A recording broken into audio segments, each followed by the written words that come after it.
نوافل کو ہمیں زیادہ سے زیادہ پڑھنا چاہیے. تلاوت قرآن، درود پاک، ذکر خدا اور ذکر مصطفیٰ صلی اللہ علیہ وسلم میں ہمارا زیادہ سے زیادہ وقت گزرنا چاہیے.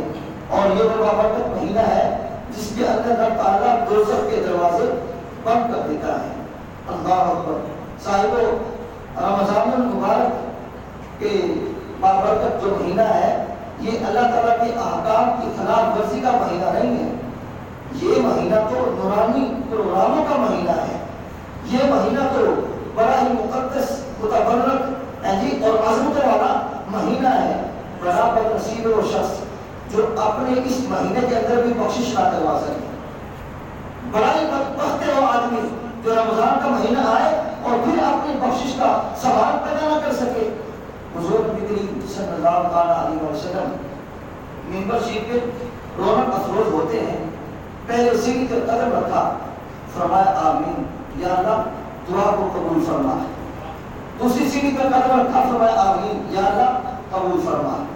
تیسری سیڑھی پر قدم رکھا، فرمایا آمین یا اللہ قبول فرما. منبر کے 3 ہی درجے ہوتے ہیں، 3 ہی سیڑھیاں ہوتے ہیں. تو حضور نے 3 بار آمین فرمائی. جب آقا کریم نے 3 بار بآواز بلند آمین فرمائی، صحابہ کرام نے دیکھا تو حیران ہوئے کہ کسی نے دعا مانگی ہے. تبھی تو حضور نے آمین کہا ہے، لیکن دعا مانگنے والا نظر نہیں آتا، آمین کہنے والا محمد عربی آگے نظر آ رہا ہے. معلوم ہوتا ہے جو کچھ حضور کی آنکھ دیکھ سکتی ہے میری اور آپ کی آنکھ کو دیکھ سکتی نہیں. اللہ نے اپنے محبوب کو ساری کائنات کا مالک و مختار بنایا ہے. حضور جو چاہے دیکھیں، رب نے سب کچھ اپنے محبوب کے سامنے کھول کے رکھ دیا ہے. اللہ اکبر.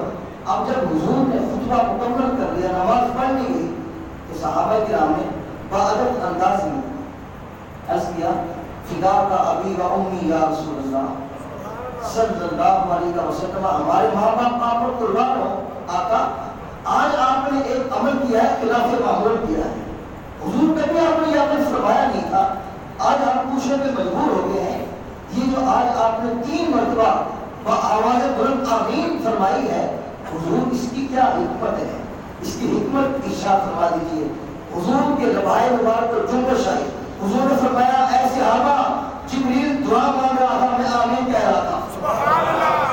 جبریل دعا مانگ رہا تھا اور میں آمین کہہ رہا تھا. اب یہاں سوال پیدا یہ ہوتا ہے کہ جناب جبریل امین نے دعا کہاں مانگی؟ تو جو ہے ذرا بولیے سبحان اللہ. اب سوال پیدا یہ ہوتا ہے کہ جناب جبریل امین نے دعا کہاں مانگی؟ محققین فرماتے ہیں کہ یا تو جبریل امین نے دعا اپنے مقام سدرہ پہ مانگی ہے، یا پھر جبریل امین نے دعا حضور کے قدموں میں آ کے مانگی ہے. اگر جبریل امین نے دعا اپنے مقام سدرہ پہ مانگی ہے تو اس سے فائدہ یہ نکلا کہ جناب جبریل امین دعا سدرۃ المنتہا پہ بیٹھ کے مانگ رہے ہیں اور حضور فرش پہ بیٹھ کر مدینے میں بیٹھ کے جبریل امین کو دیکھ رہے ہیں. حضور فرماتے ہیں انی ارا ما لا ترون، میں وہ دیکھتا ہوں تم نہیں دیکھتے.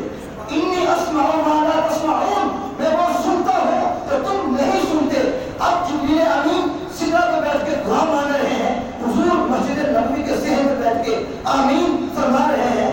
اب میں آپ سے پوچھتا ہوں کہ جبریل امین یہ ہے کون؟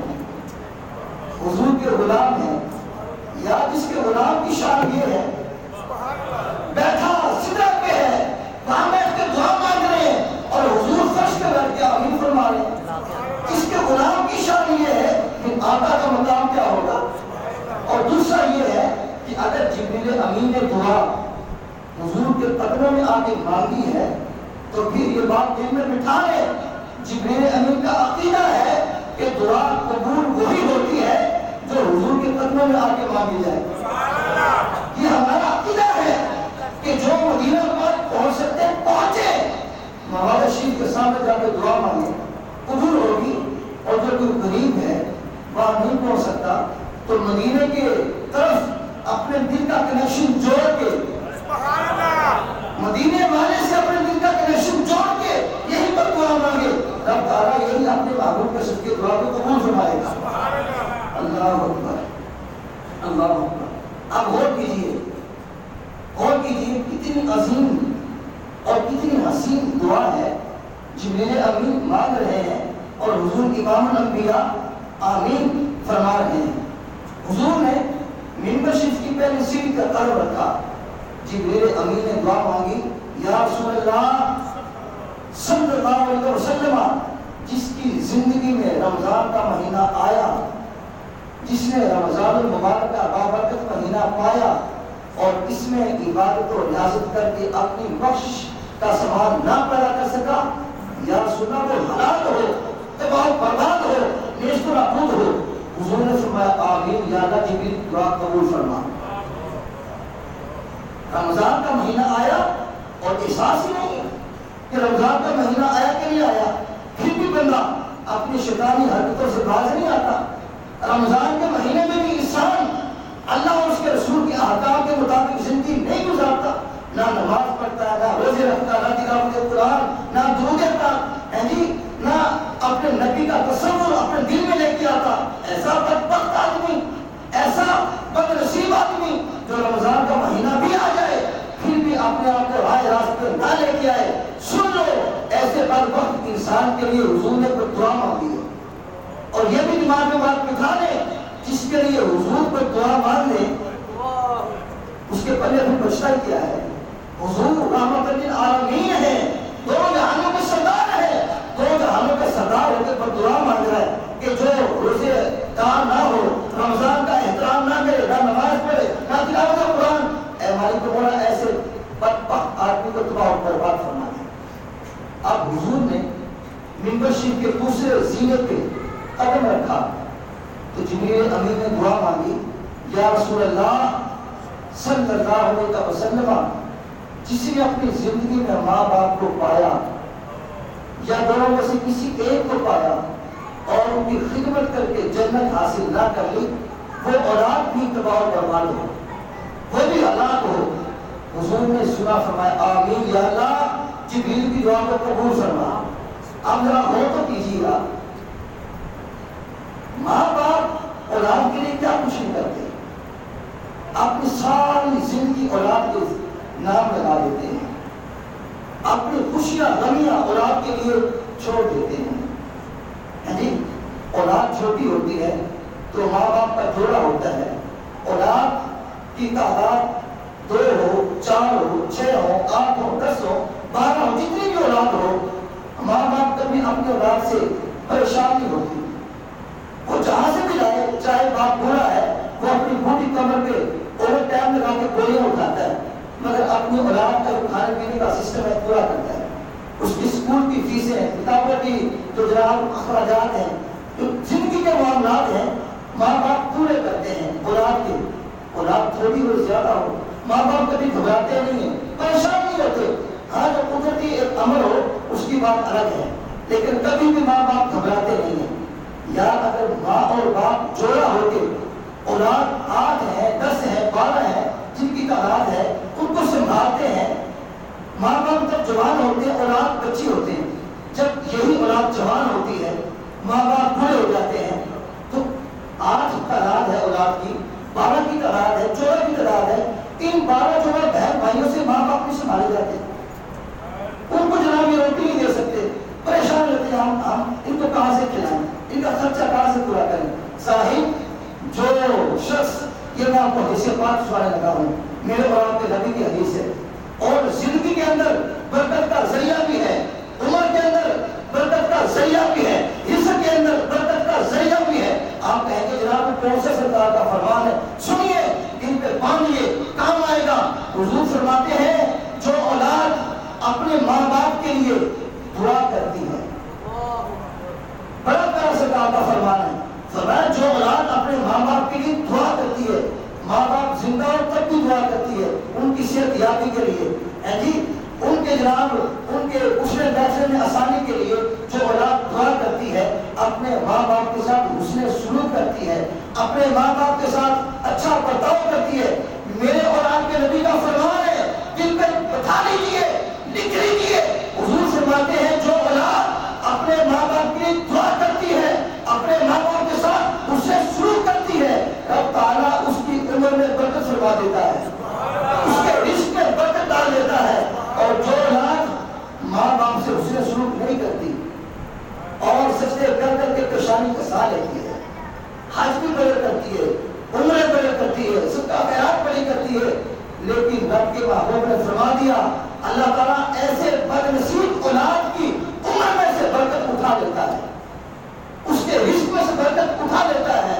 تو صاحب جب تک ماں باپ زندہ رہیں ان کی خدمت کیجیے، ان سے حسن سلوک سے پیش آئیے، جی ہو سکے بلکہ لازمی جب جاب سے اپنے گھروں میں جائیں تو عموماً والدین پورے باہر برآمدے میں لیتے ہوتے ہیں، جی تو ہو سکے تو پہلے آپ سے جا کے کچھ گھڑیاں ماں باپ کے پاس بیٹھیے، ان کو دبائیے، ان کی دل کا حال پوچھیے۔ یار جو ماں باپ اولاد کو دیکھ دیکھ کے جیتے ہیں، جو ماں باپ اولاد کا اٹھنا بیٹھنا دیکھ کے اپنی زندگیاں پوری کرتے ہیں، صاحبوں جب ان کو ٹائم دو گے ان کے دل سے دعائیں نکلیں گی، جب اپنے ماں باپ کے ساتھ حسن سلوک کرو گے ان کے دل سے دعائیں نکلیں گی۔ اور رب کے نبی کا فرمان ہے نبیوں کے بعد اگر کسی کی دعا قبول ہوتی ہے تو وہ اولاد کے حق میں ماں باپ کی دعا قبول ہوتی ہے۔ یہ ہو نہیں سکتا ماں باپ دعا مانگے اور قبول نہ ہو اولاد کے حق میں۔ تو اس لیے جب اپنے اپنے کاروبار سے جائیں جا کے ماں باپ کے پاس بیٹھا کرو، ماں باپ کے ساتھ بیٹھ کے کھانا کھایا کرو، ان کو ٹائم دیا کرو، ان کو دبایا کرو، دل کا حال پوچھا کرو۔ ماں باپ اس سے راضی ہوتے ہیں، خوش ہوتے ہیں۔ ہاں زندگی میں ان کی خدمت کیجیے، اور جب ماں باپ فوت ہو جائے ان کو بھی چھوڑنا کیجیے، ان کی قبور پہ جائیے، ان کی قبروں پہ جا کے ان کے لیے بخشش کی دعا کیجیے۔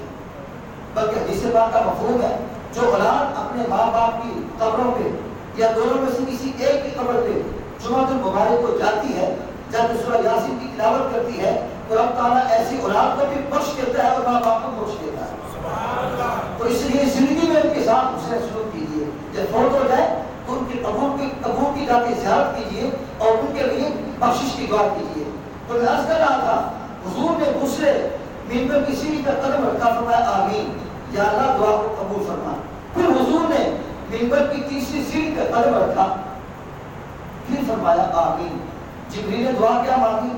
یا رسول اللہ جس کے سامنے آپ کا نام اس میں گرامی آئے اور وہ آپ کا امتی آپ کا نام سن کے منہ میں دہی جما کے بیٹھا رہے، آپ پہ ان کو سلام نہ پڑے، فرمایا ایسا فقیر ہے، ایسا بدبخت ہے، کہا یا رسول اللہ جس کے سامنے آپ کا نام آئے وہ آپ پہ درود نہ پڑے وہ بھی تباہ برباد ہو۔ صلی اللہ علیہ وسلم۔ تو معلوم ہوا جب حضور کا نام اس میں گرامی آئے تو ہمیں جھوم کر کیا پڑھنا چاہیے؟ صلی اللہ ذرا بات سے بولیے صلی اللہ علیہ وسلم۔ جب نام سرکار کا آئے نا اپنے دونوں مکھے یوں لے کے آئیے، ان کو چومیے، پھر آنکھوں پہ لگائیے، پھر کہیے قرۃ عینی بک یا رسول اللہ، میری آنکھوں کی ٹھنڈک حضور آپ کا نام ہے، میری آنکھوں کی ٹھنڈک آپ کا نام ہے۔ یہ وظیفہ ہے، یہ عمل ہے، جو بندہ یہ عمل کرے گا ساری زندگی آنکھوں کے لحاظ سے کسی کا محتاج نہیں ہوگا، قبر کی دیواروں تک اندھا نہیں ہوگا۔ یہ میرے نبی کے نام کی برکت ہے، یہ میرے نبی کے نام کی عظمت اور افضلیت ہے، اس لیے یہ معبود بنا لو۔ یہ بات کی دماغ میں رکھ لیں، ڈاکٹروں کے مشورے، ان کی دوائیاں، ان کے انجیکشن، ان میں خطرہ ہو سکتا ہے لیکن نبی کے فرمان میں خطرہ ہو سکتا نہیں۔ حضور کے فرمان میں برکت ہی برکت ہے، حضور کے فرمان میں کمال